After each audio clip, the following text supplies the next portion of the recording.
Hello guys, on today's video I'm going to go over what is my everyday carry, so my EDC. So we'll start with, the first thing of course is transportation.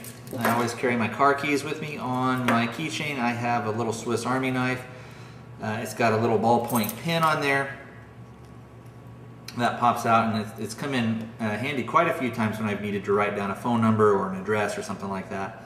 It comes with a little pair of scissors, a small little blade, and a little file. And everybody says, yeah, I know, I've got car keys and I carry them all the time.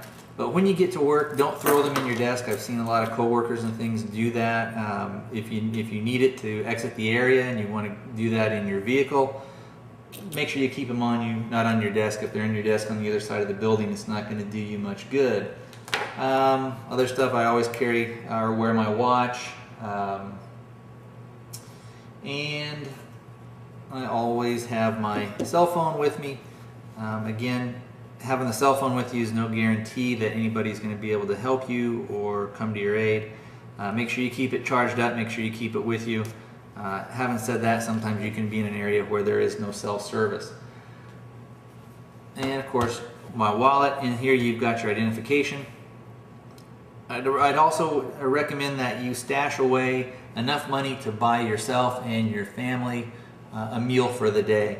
However much you think that's going to cost, I would recommend probably having maybe 40 bucks in there. Also, if you have any medical conditions or a member of your family has some medical conditions that emergency services need to know about, if you were ever in a car accident and were unable to communicate some of those special needs, just make sure you have in your wallet somewhere a card listed if anybody has any allergies or any special medical needs. It's always a good idea to carry some type of knife with you. The uses of this stuff are just too numerous to kind of go over.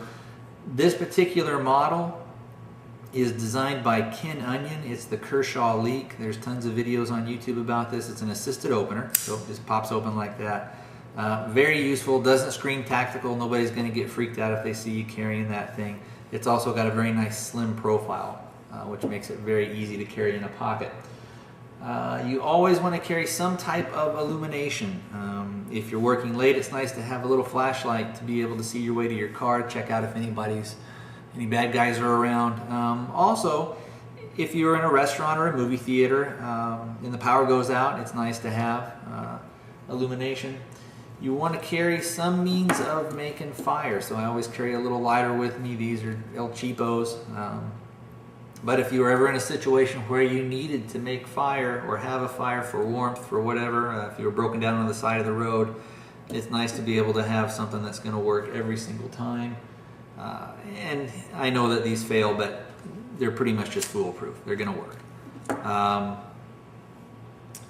I live in a state that is very sunny, so I always have my sunglasses with me. I have it on a little carabiner so I can wear that on one of my belt loops. And I also always like to carry a simple bandana. These again have numerous uses. Kind of almost too many to list, but it's just always a good idea to have one of these around. Now, I also carry an iPod with me, and I've probably got this with me 98% of the time. And some people would say, well, what's that going to do for you? It's just sort of added weight. But let's say that you had a flat tire, had to be towed back to a repair shop for whatever reason. If you're stuck there for 3 to 6 hours, it's going to be nice to have something to help you kind of while away the time so you're not just sitting there bored out of your mind. Also, if you did get stuck somewhere, maybe in your vehicle overnight, this can again alleviate some of the boredom. It can occupy your mind so that you don't start to panic or to freak out and then start to make some bad decisions. So again, I'm not saying this is a survival tool or anything, but it's just something nice to have, and I don't mind carrying it. Now, I am a concealed carry permit holder in the state of Arizona. I carry a firearm. This is a Glock Model 17. It's a 9mm. It has a standard capacity magazine of 17 rounds. And I also carry one extra magazine, not a clip, but a magazine. And that is pretty much my everyday carry.